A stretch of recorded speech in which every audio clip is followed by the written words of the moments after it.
tudo bem com você? E aí, como vai a preparação para o Exame Nacional do Ensino Médio?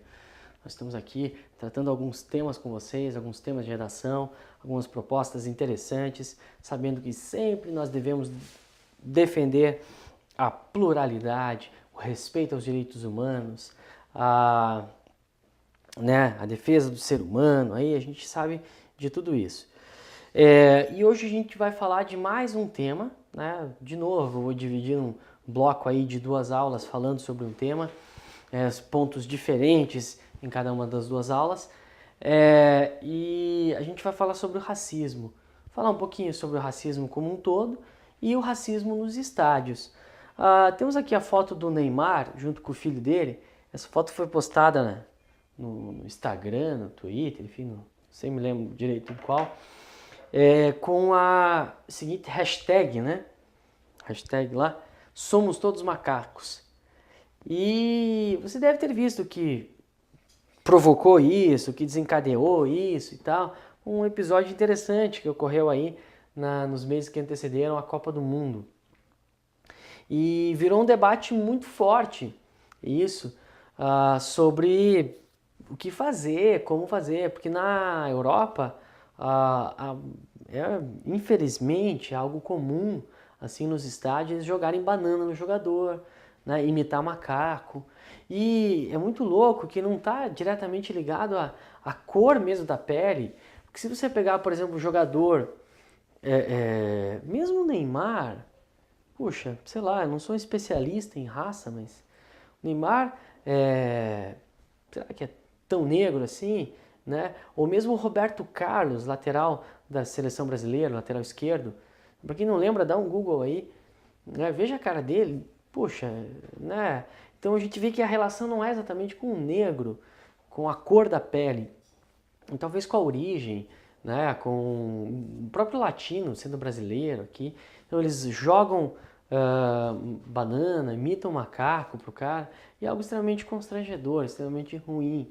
Essa atrocidade aí que é o racismo, que ainda existe, né? Pessoas que se acham superiores às outras. Isso é uma coisa muito curiosa, muito triste, o fato de ocorrer isso até hoje, né? E uma das perguntas, umas questões é qual seria a resposta ao racismo, né? O que você faz daí nesse episódio? Né? Você não faz nada? Você fecha o estádio? Você prende o cara? O que acontece? Então vamos primeiro ler um texto aqui para ambientar vocês, né? Para trazer o debate à tona, e daí a gente vai conversando mais coisas para frente. Somos todos macacos. Reação de Daniel Alves e a ideia de Neymar geram campanha extraoficial contra o preconceito racial no futebol. A banana lançada ao campo no jogo do Barcelona com o Villarreal, desculpe, acabou gerando, na hora de eu abrir o arquivo, gerou esses hífens aqui, no meu original não tinha isso, mas enfim. A banana lançada ao campo no jogo do Barcelona com o Villarreal no fim de semana virou símbolo de uma campanha extraoficial contra o racismo que tomou conta da internet ontem. Então, para quem não viu, dá uma procurada aí no YouTube, você vê facinho, banana, Daniel Alves, você consegue ver a ação. O jogador, né, foi bater o escanteio e jogaram uma banana. Ele pegou a banana, comeu um pedaço e jogou do lado. Então a fruta descascada e comida pelo lateral Daniel Alves antes de bater o escanteio, em uma resposta elegante ao agressor, depois foi usada por Neymar para dar início a uma cruzada de repúdio ao preconceito. Ele publicou no Instagram uma foto comendo uma banana ao lado do filho, com a hashtag, palavra que marca o tema de um comentário, somos todos macacos. A atitude virou febre. Esportistas, artistas, torcedores e até políticos, a presidente Dilma Rousseff, inclusive, se manifestaram por escrito e por imagem, dando apoio à luta contra a ofensa racial no esporte. Não sabia que um ato espontâneo geraria tanta repercussão. Fico feliz em poder contribuir nessa luta. Estamos no século XXI e essas coisas não deveriam mais existir. Devemos combater com o nosso jeito brasileiro de ser, fazer com que os racistas se sintam envergonhados de certos tipos de atitudes, disse Daniel Alves em citação publicada pela CBF. Então essa opinião do Daniel Alves, isso que ele falou. Na onda do protesto, Fred, do Fluminense e da seleção brasileira, posou fazendo sinal de banana com os braços. Lucas, do PSG, Davi Luiz, Oscar e William, do Chelsea, o Balotelli, do Milan, entre outros, publicaram fotos com a fruta na mão, repetindo o gesto de Neymar. É legal lembrar que o Balotelli sofreu ofensas racistas na Alemanha muito fortemente. Tem até uma imagem que ficou famosa dele, ele fez um gol na Eurocopa, ele tirou a camisa e ficou fazendo assim, mostrando força, dizendo, isso aí, né, eu sou esse cara mesmo. O ato este que não foi nem espontâneo, mas que ganhou notoriedade internacional. O ex-santista se uniu à empresa Loduca para criar o movimento Somos Todos Macacos nas redes sociais. A parceria com o atleta e o Barcelona foi costurada quando Neymar e Daniel Alves sofreram discriminação nas arquibancadas no jogo com Granada, no último dia 13, pelo Espanhol. Na ocasião, torcedores e adversários imitavam sons de macacos. Então, essa que foi uma atitude criticada pelo fato de ter sido uma campanha arquitetada, não ter sido um gesto espontâneo. Criticaram isso. Daí falaram, não é uma campanha publicitária, é um conceito. Não foi planejado, era uma ideia de um post que ganhou a dimensão absurda, disse Guga Ketzer, sócio e vice-presidente de criação da Loduca. É uma maneira brasileira de lidar com isso. Tem um problema? Então me dá aqui que eu vou comer. Essa não é uma campanha publicitária, é muito maior do que isso, concluiu um cara aí. Em meio à bronca dos brasileiros, o Villarreal anunciou ontem ter reconhecido e banido do estádio para sempre o responsável pelo incidente. Em nota, os espanhóis afirmaram rechaçar qualquer tipo de discriminação, racismo e xenofobia. A manifestação racista gerou também uma resposta por parte de Joseph Blatter, presidente da FIFA. O que Daniel Alves tolerou na noite passada, domingo, foi ultrajante. Temos de lutar juntos contra todas as formas de discriminação. Não haverá tolerância zero. Haverá tolerância zero durante a Copa do Mundo, avisou. Então, quando você está vendo esse vídeo aí, já passou a Copa, acabou a Copa, você está vendo no meio da Copa, será que teve alguma atitude racista durante a Copa do Mundo? Como que eles reagiram a essa atitude? É curioso, né? Interessante. Então, fique atento, dê uma olhada, dê uma pesquisada nisso. Como a nossa aula, né, depende, você pode ver quando quiser, pode ser antes, depois, durante a Copa, enfim, e daí dá uma pesquisada na repercussão disso, como aconteceu. Eles falaram que haveria tolerância zero. E como que foi? Como que se deu essa Copa do Mundo? E aí, você viu? Você que está feliz vendo a Copa, não vai ter Copa, teve Copa? Então, veja lá. Daí saiu um editorial da Folha de São Paulo, muito interessante, cujo título tenta imitar um placar, né, de um jogo de futebol. Então, elegância 1, racismo 0. E daí ele vai debatendo também assim, qual a resposta que se deve dar ao racismo? Porque o debate é esse, né? A maioria acha feio o racismo, né? Poucas pessoas, só os racistas mesmo, que a gente entende como uma minoria, que pratica isso. A maioria das pessoas é contra. E como a gente responde a isso? Como que a gente faz isso? Daí aqui o que é a opinião do jornal Folha de São Paulo. Diz lá, o paradoxo costuma rondar sistemas democráticos. Lembra o que é paradoxo? Paradoxo é uma figura de linguagem que engloba ideias absurdas. Se eu falo, por exemplo, estou dormindo acordado, isso é um paradoxo, porque é impossível. Ou se está dormindo, ou se está acordado. As duas coisas juntas não é possível de fazer. Então isso é um paradoxo. Se eu falo para você assim, sejamos realistas, exijamos o impossível.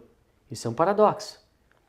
Porque isso é para ser realista, para exigir o possível. Então ele diz que o paradoxo costuma rondar sistemas democráticos. Até que ponto se pode tolerar a intolerância? Ser liberal com quem pretende demolir as liberdades? Assegurar os direitos dos que não os reconhecem? Então isso é muito louco. O sistema democrático de verdade, liberdade de expressão, significa eu defender que o outro pode dizer o que ele quiser, inclusive aquilo que eu odeio. Inclusive eu tenho que defender o direito de ele dizer que eu não posso falar nada. É uma coisa complexa, assim. Eu tenho que defender a liberdade de quem quer acabar com a liberdade, defender o direito de quem quer acabar com o direito dos outros. Então isso é algo complexo. Em alguns casos, né, a dúvida se resolve facilmente. Criminaliza-se a tentativa de derrubar pela força um governo legítimo. Atentados terroristas recebem sanções severas, não importando a fundamentação política que possam ter. Tá, então, em alguns casos, é muito fácil. Se alguém quer derrubar um governo que foi eleito, isso é considerado crime, não pode ser. Então, você não gosta do presidente, do governador, do prefeito que está aí, você não pode derrubar o cara, tem que mudar na urna lá, né? Pela democracia. Agora, nos chamados crimes de opinião, o debate se torna mais complexo. Poucas coisas são mais repugnantes e estúpidas do que o preconceito racial. E têm sido frequentes manifestações desse tipo nos estádios de futebol. Do Reino Unido ao Peru, do Japão ao Brasil, registram-se atos de insultos a jogadores afrodescendentes por parte de alguns, ou muitos talvez, torcedores que estão prontos a aplaudir o jogador negro ou mulato quando estes fazem gols para os seus times de direção. Então isso que é louco, né? O cara humilha e ofende o adversário. Se esse adversário passar para o seu time, ele aplaude o cara. Isso é muito louco. Várias iniciativas se tomam para punir os responsáveis. Uma equipe peruana foi condenada a pagar multa, meros 12 mil dólares, depois de seus torcedores terem emitido gritos de macaco para agredir o jogador Tinga do Cruzeiro durante uma partida da Libertadores da América. Não sei se vocês se lembram disso. No Brasil, um time gaúcho perdeu 9 pontos e foi rebaixado pelo fato de seus fãs terem tirado bananas contra o árbitro. Contra o carro dele, sujaram o carro dele de banana. Foi algo assim. A questão é saber se punições como essas cumprem um papel determinante, pedagógico e civilizatório no sentido de modificar a mentalidade do torcedor racista. Então olha que interessante. A pergunta é, a gente tomou essas atitudes, multa, perder ponto, clube rebaixado, vamos fechar estádio. Mas será que isso muda o comportamento de um racista? Muda ou não muda?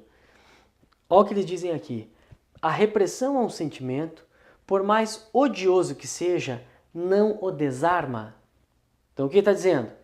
Quando você reprime o sentimento, você impede a pessoa de falar aquele sentimento, isso não significa que a pessoa deixa de senti-lo. Ela só deixa de expressar. Pode-se desencorajar pela lei certos comportamentos que o manifestem de forma explícita. Seu fundo de ressentimento e de destrutividade permanece e pode até fermentar depois de recalcado. Então esse é um ponto interessante. Quando você, pela lei, né, proíbe alguém de manifestar um determinado sentimento, a pessoa não deixa de sentir, ela deixa apenas de manifestar. E aí, a gente consegue educar alguém punindo? Consegue ou não consegue? Vale a pena? Daí o que eles dizem é o seguinte, não poderia ser mais educativa no que teve de superioridade, humor e indiferença a reação do brasileiro Daniel Alves, que soberanamente comeu a banana que lhe fora tirada. Uma agência publicitária tomou daí a inspiração a pedido do atacante Neymar, também hostilizado nos campos espanhóis, para a campanha contra o racismo. Somos todos macacos, diz o slogan, obtendo a adesão de inúmeras celebridades. Torna-se moda nas redes sociais divulgar fotos com a fruta na mão. O insulto se neutraliza, o agressor se desconcerta e o símbolo inverte o sentido. Sacou? Então ele diz, o cara foi lá e comeu a banana. Isso, todo mundo repercutiu. Daí, no Twitter, Facebook, Instagram, todo mundo botando foto, somos todos macacos e tal. E daí o que acontece? O agressor fica de fora, vê que ele não tem respaldo, ninguém apoia ele, e daí o símbolo se inverte, fica uma coisa bacana. É no campo das formas de expressão que o embate se leva a efeito. Gesto contra gesto, solidariedade contra solidariedade, particularismo, ironia contra estupidez. Ainda que essa luta jamais tenha fim, é bom que seu lado mais inteligente tenha também armas mais inteligentes a seu dispor, certo? Então, qual é a lógica aqui? Qual que é o objetivo? Qual é a proposta da Folha de São Paulo para o combate ao racismo? A inteligência, o embate entre as ideias. Então, a gente não vai prender, não vai fechar estádio, mas vai fazer um debate. Então, uma campanha na internet, ridicularizando o cara que fez o ato racista, e dessa forma a gente coíbe mais atos racistas. Essa é a opinião da Folha de São Paulo. Tá? E daí aqui um outro texto interessante, também um colunista da Folha, falando de resposta ao racismo. Então lá é editorial, aqui um colunista. Qual a melhor resposta aos episódios de racismo nos estádios? Pelo que andei lendo na mídia, há duas correntes. Uma mais radical que defende que os estádios onde ocorrem os xingamentos sejam interditados e os clubes tidos como ligados aos agressores punidos. Tá? Então uma proposta radical é isso. Fechar estádio. Ocorreu lá a agressão, fecha o estádio. Não tem outra forma. Essa é uma posição absurda, segundo o colunista aqui. Inclusive para os que, como eu, curtem um pouco de utilitarismo. Utilitarismo é você faz algo pensando no bem maior. Você provoca um mal pensando no bem maior. O ponto central é que ela utiliza uma bala de canhão para acertar um mosquito. Milhares de torcedores que nada têm a ver com as ofensas e muito provavelmente as abominam, acabam pagando por algo que não fizeram. Então esse é o problema. Um monte de torcedor que não gosta disso, acha um absurdo o racismo, acaba sendo punido por pessoas que cometeram um ato racista. Esse é o problema, essa seria a lógica ali. Uma medida desse calibre talvez se justificasse, em uma ótica puramente consequencialista, se acreditássemos que o único objetivo do Estado é impedir manifestações racistas. Então, não pode ter manifestação de jeito nenhum. Nunca, o Estado tem que trabalhar para defender isso. Daí seria isso. Ele fala, como não é o caso, cabe a ele maximizar a felicidade de todos, fica difícil sustentar a estratégia que ainda cria a possibilidade de torcedores de um time sabotarem a agremiação rival encenando uma vaia racista. Então, o que ele está dizendo?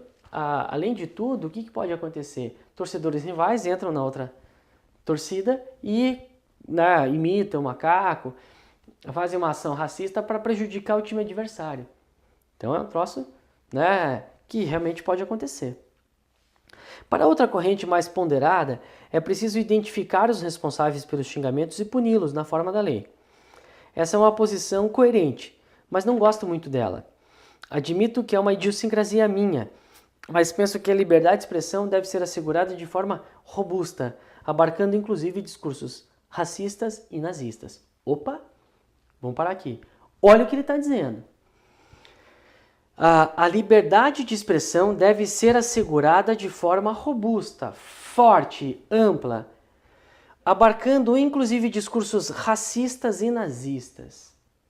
Então, todos os discursos devem poder circular. Por quê? Isso parece uma afirmação interessante, assim. Por quê? É John Stuart Mill quem explica o porquê.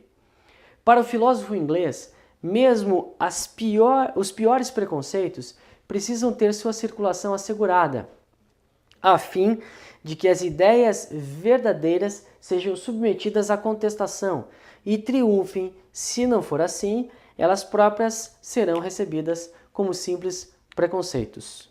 Tá? Então, o que ele faz aqui? O que o colunista da Folha faz? Vamos dar uma olhada na tela? Na tela não, você já está olhando a tela. No quadro aqui, né? Vamos dar uma olhada no quadro. Então, mais um tipo de argumento aqui para eu mostrar para vocês. É o chamado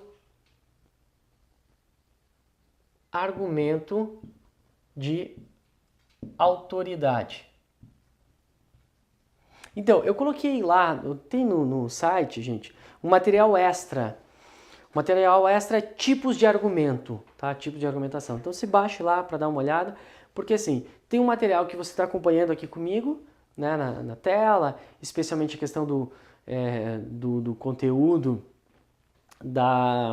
do que está sendo debatido, né?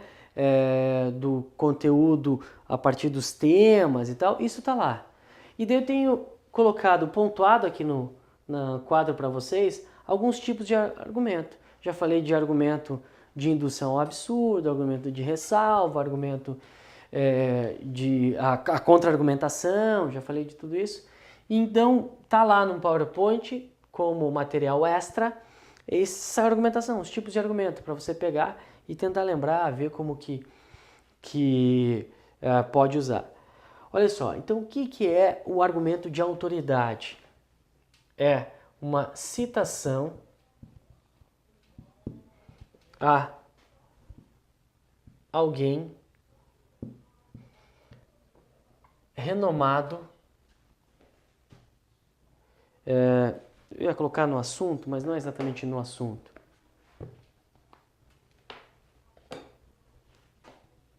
Em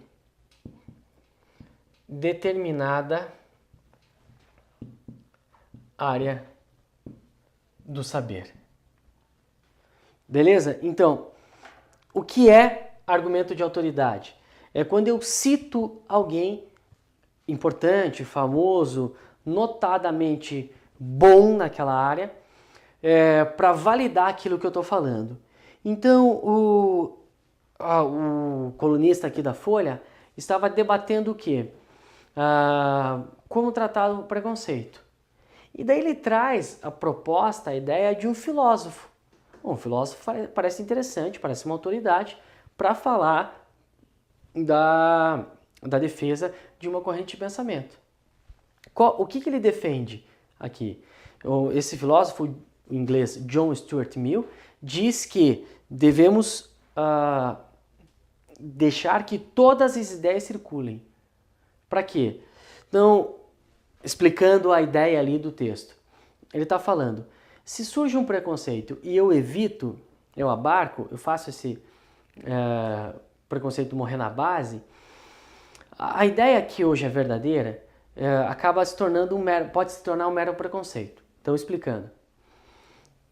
O que pensa um racista? Ele pensa que há uma hierarquização de raças. Então, o branco seria superior ao negro. Isso que ele pensa.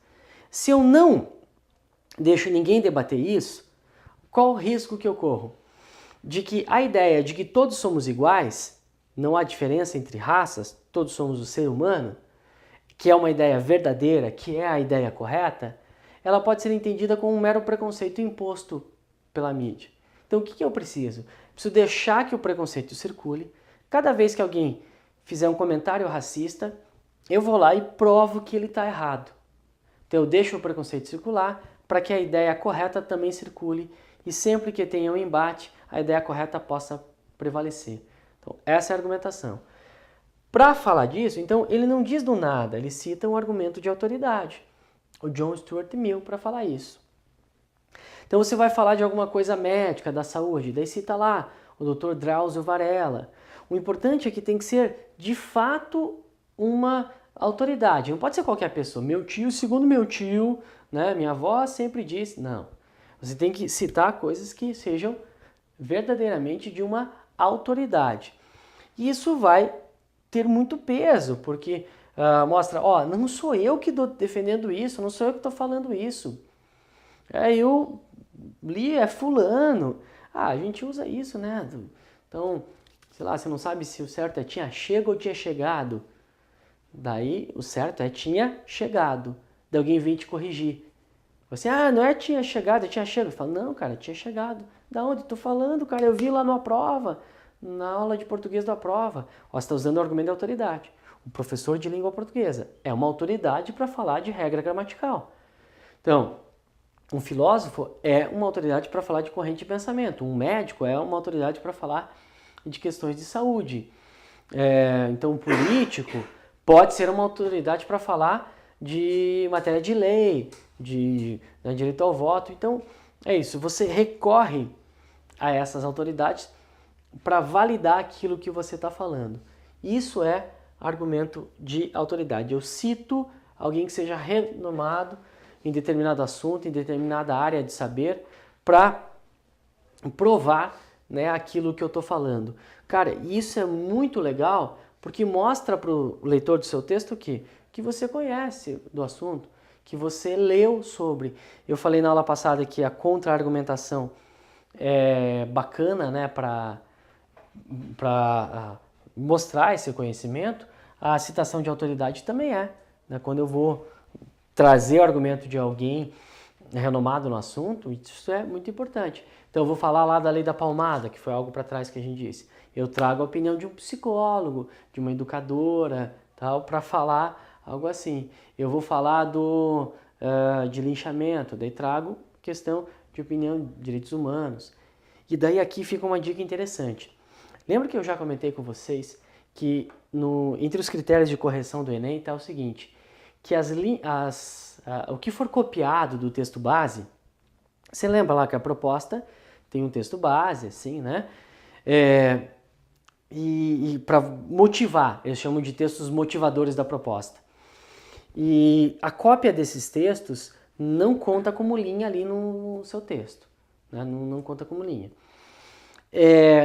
Mas o que você pode fazer? Se de repente lá tem a fala de um especialista, você pode sim usar a fala desse especialista como argumento de autoridade. Se tiver lá um gráfico na proposta de redação, você pode usar aqueles números como argumento de prova concreta. Daí sempre citando a fonte, né? Quem disse, onde disse e o que disse. E claro, isso só pode ser usado, só é bacana, se encaixar no seu texto, né? Que é o que aconteceu aqui. Volta para a tela, por favor. Olha só. Ele diz assim, liberdade de expressão deve ser assegurada de forma robusta, inclusive com discursos racistas e nazistas. Eles pensam, como assim? De onde? Por que eu devo fazer isso? Daí eles vêm com uma autoridade. É John Stuart Mill quem explica o porquê. Quem é John Stuart Mill? É um filósofo inglês. E daí ele vai falando e tal. Ou seja, eu trago esse cara para encaixar no meu discurso, para provar que está certo aquilo que eu estou falando. Poxa vida, isso é muito legal, isso é muito interessante. Então você pode, entre aspas, copiar o que está lá no texto da proposta dessa forma, tá? Para usar como argumento, como prova do que você está falando. O que não pode acontecer, gente, o que está errado acontecer é quando você simplesmente copia trechos, assim, vai copiando os trechinhos, daí tá errado. Daí não são descartadas essas duas linhas, isso faz mal pro texto, tá bom? E daí como que ele conclui? Ele fala, se Mill está certo, como acho que está, o que melhor podemos fazer quando surgem ofensas racistas é mostrar por meio de uma mistura de indignação pública com argumentos que o racismo é inconsistente e moralmente errado. E isso todo o país de Dilma Colunistas está fazendo. Então, qual é a proposta desse colunista e da Folha de São Paulo?